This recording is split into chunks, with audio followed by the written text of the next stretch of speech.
Right. So, as part of our Scrum Master learning, we are going to discuss about some business as well as interview scenarios, majorly uh, when we are transforming ourselves into the Scrum Master role. There are a couple of scenarios. I'm going to explain you one scenario.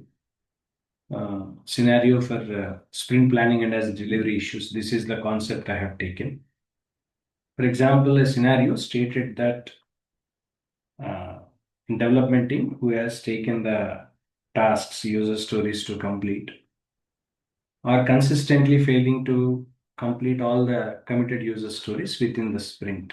For example, one sprint consists of 4 user stories.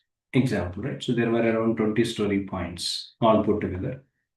So they were unable to complete all 4 user stories or all the story points. Assume that they could complete only 15 or 16.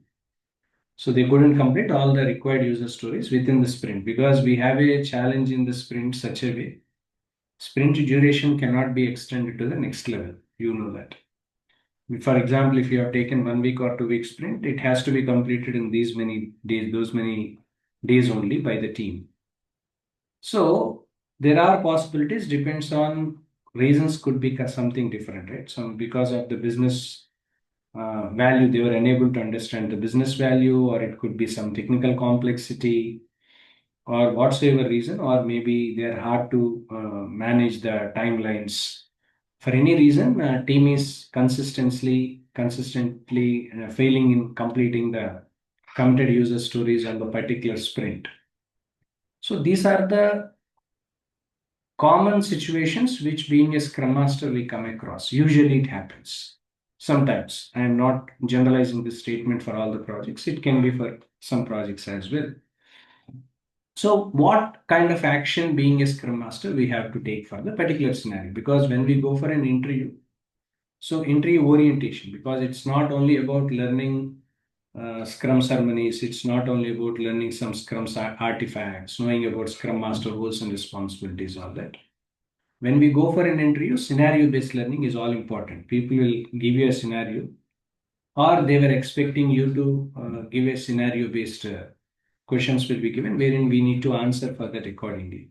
So that for that reason, one scenario I've taken.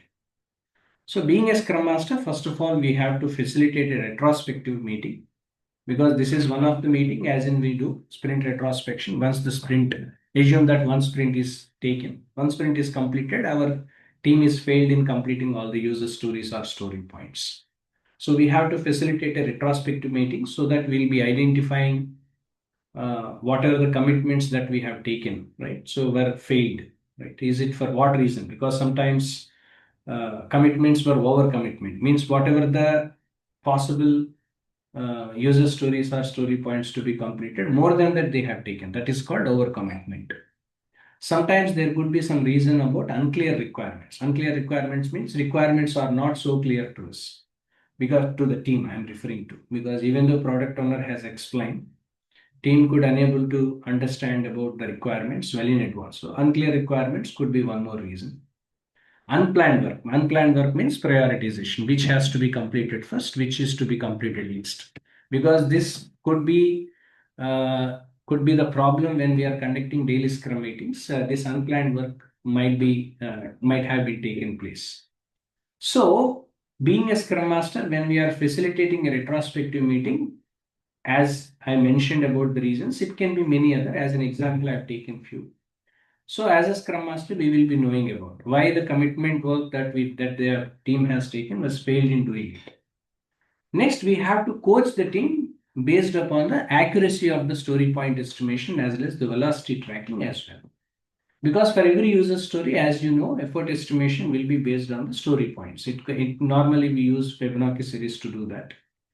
But story points, for example, one particular user story required 8 story points. Team has taken five, for example, right? 5 story points they have taken, right? So they have miscalculated the estimation. Automatically it leads to the failure, right? So they couldn't complete all the story points because usually complexity is more, but the point number they have given is five. It should be given eight. So accuracy of story point estimation, we have to coach being a scrum master. so that there are different techniques generally we follow. So those we have to do. At the same time, velocity tracking as well, because velocity will come to know based upon the previous work they have completed and all, how much more work these people can complete will be decided based on that. That's called velocity tracking and all. So coaching is also one of the activity as a Scrum Master we have to do.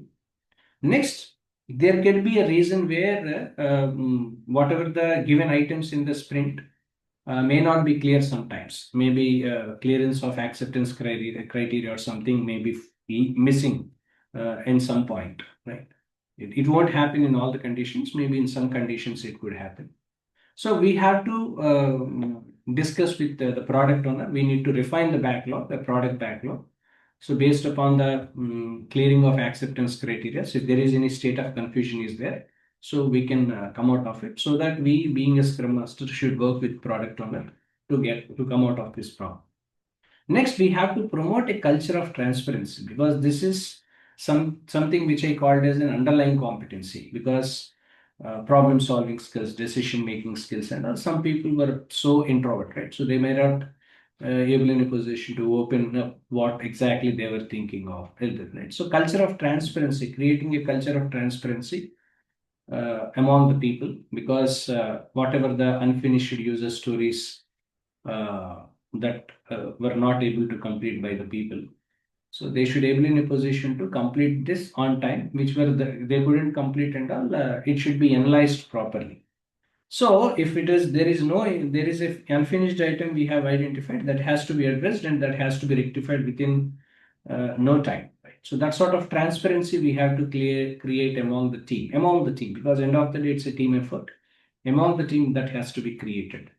So promoting a culture of transparency is also one of the key responsibility being a Scrum Master. So further, there are some games that we need to conduct, right? So some kind of brainstorming kind of things normally we do, right? So to create the transparency, because this is not something possible by teaching them. Okay, we have to coach them. That's the reason why, as a Scrum Master, we act as a coach as well, right? So we have to coach the team by imparting some cultural of transparency on it. So these are the actions as a Scrum Master we have to do, right? So we have to perform for the particular scenario as in when I have taken. If team is failing in completed the user stories or story points within the sprint.